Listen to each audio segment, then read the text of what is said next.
Welcome back to the Summary Shelf, where life-changing ideas meet real-world action. I hope you all had a great weekend and are fully charged up for this coming week. I wish y'all a happy and fruitful week filled with joy, laughter, and abundant opportunities. Let's get back to business. Today, we're exploring a powerful collaboration between one of the world's most influential voices, Oprah Winfrey, and renowned happiness researcher Arthur C. Brooks. Their book, Build the Life You Want: The Art and Science of Getting Happier, is not just another feel-good motivational read. It's a practical, research-backed roadmap to creating a meaningful, fulfilling, and resilient life.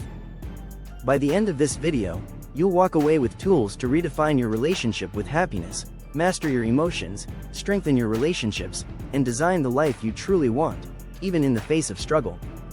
Let's dive in. Chapter 1. The Happiness Problem. The book opens by tackling a hard truth: most of us have been sold a lie about happiness. Society paints a picture where happiness means endless joy, a life free from pain, failure, or disappointment. But Oprah and Brooks dismantle that illusion. They remind us that pain and struggle are unavoidable parts of the human experience. The problem isn't that life has challenges, it's that we expect happiness to mean perfection. Through stories, science, and raw honesty, they emphasize that true happiness isn't about eliminating hardship, it's about learning how to live well alongside it. They introduce the idea that happiness is a skill, not a fleeting emotion or lucky circumstance, but something that can be practiced, developed, and mastered. Takeaway: stop chasing an impossible, pain-free existence. Real happiness is built when you accept life's struggles and develop the tools to thrive despite them. Chapter 2. What Happiness Really Is. Here, Brooks dives deeper into the architecture of happiness, explaining that it's made of three essential components: enjoyment, satisfaction, and purpose. Enjoyment isn't just pleasure, it's pleasure combined with gratitude and presence. Satisfaction is the fleeting joy we get from accomplishments, but it quickly fades, driving us to keep chasing more. And purpose is the deeper meaning that sustains us over time. Oprah shares how achieving fame and fortune didn't automatically bring her fulfillment. It was anchoring her life in purpose that brought lasting joy. The authors stress that understanding these components helps you build a life where happiness isn't left to chance, but consciously cultivated. Takeaway: happiness is not a single feeling, it's a balance of enjoyment, satisfaction, and purpose. Neglect one, and life feels incomplete. Nurture all three, and real fulfillment follows. Chapter 3. You Are Not Your Emotions. Emotions can feel overwhelming, but Oprah and Brooks teach us that feelings are fleeting, not defining. Neuroscience shows that emotions rise and fall like waves. They aren't permanent and they aren't who you are. Yet, many people get stuck, believing that sadness, anxiety, or frustration defines their entire being. Oprah opens up about moments in her life when emotions clouded her judgment, but learning to observe rather than react changed everything. Brooks emphasizes the power of creating distance between yourself and your emotions, becoming the witness rather than the victim. Takeaway: you are not your emotions. Mastering happiness starts with realizing your feelings don't control you, unless you let them. Chapter 4. The Science of Emotional Self-Management. Building on the previous chapter, the authors explore concrete tools for managing your emotions. They reject the myth of suppressing or avoiding negative feelings.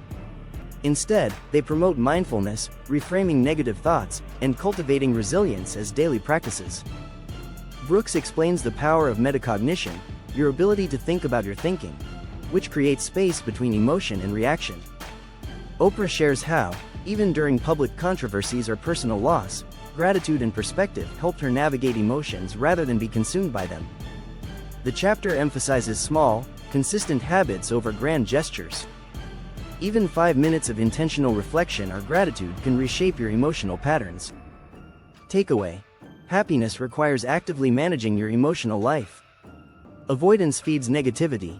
Awareness and daily practice build emotional strength. Chapter 5.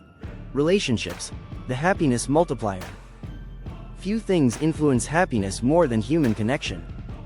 Oprah and Brooks lay it bare. Loneliness erodes well-being, while meaningful relationships multiply happiness.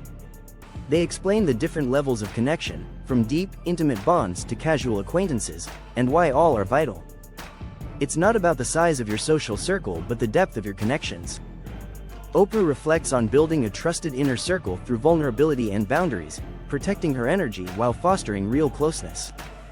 The science is clear. Isolation increases stress, while strong relationships boost health, longevity, and happiness. Takeaway: relationships are happiness amplifiers. Prioritize quality over quantity, nurture connection, and don't underestimate the power of community. Chapter 6. Work and the Pursuit of Meaning. Work takes up a massive portion of our lives. It can be a happiness source or a drain.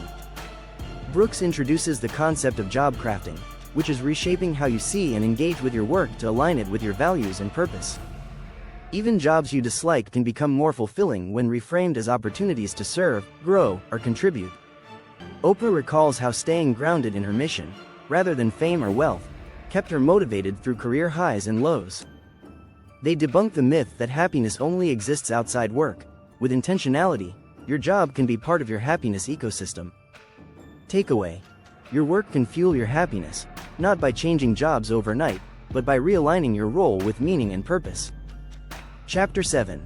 The Happiness 401k, Investing in Your Future Self. Imagine happiness like a retirement account.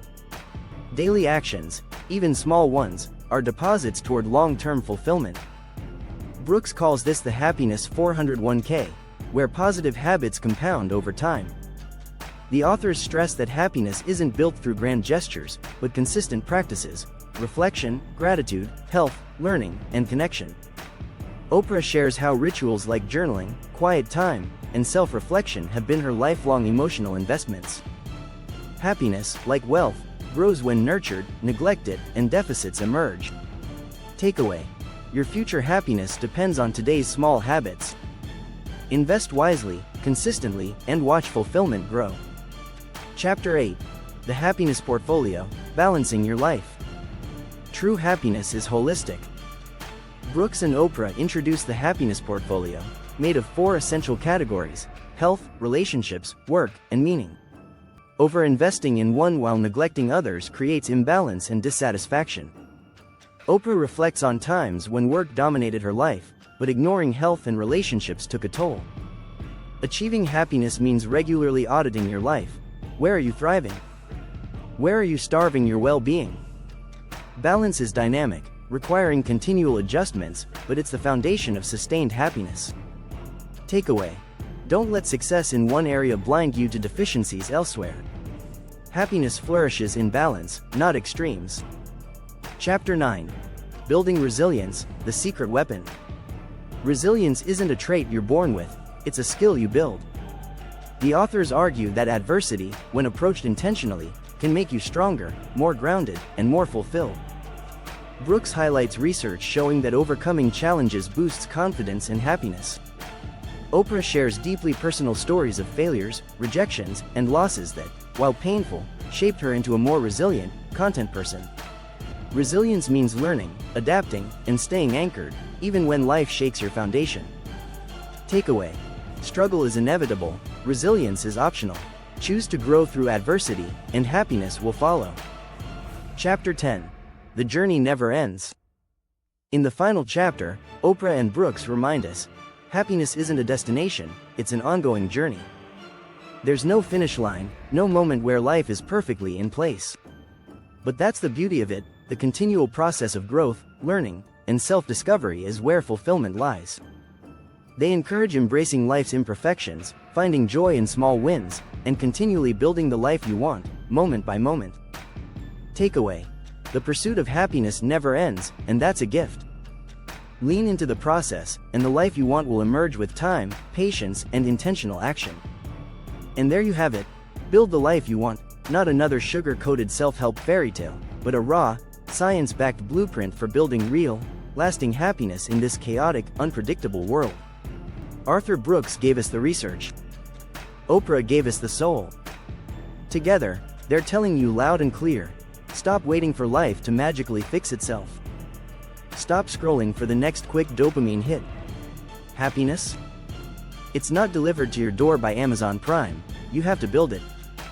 One thought, one habit, one relationship, one tough conversation at a time. And listen, it's not about faking smiles or pretending everything's fine. It's about learning how to ride life's storms, own your emotions, and craft a life that feels meaningful, even when it's messy. So, if this breakdown slapped some sense into your expectations of happiness, don't just sip the tea, choke on it. Smash that like button like you're smashing self-doubt. Drop your raw, unfiltered thoughts in the comments. What's holding your happiness hostage right now? Let's talk about it. And of course, hit subscribe because this is the Summary Shelf, where we don't just summarize books, we dismantle the myths, unpack the wisdom, and hand you the tools to boss up your mindset, one chapter at a time. And trust me, the next video might just outshine this one. We're coming for more life lessons, uncomfortable truths, and practical steps to get your life together, with receipts. See you in the next one, unless Oprah buys YouTube first.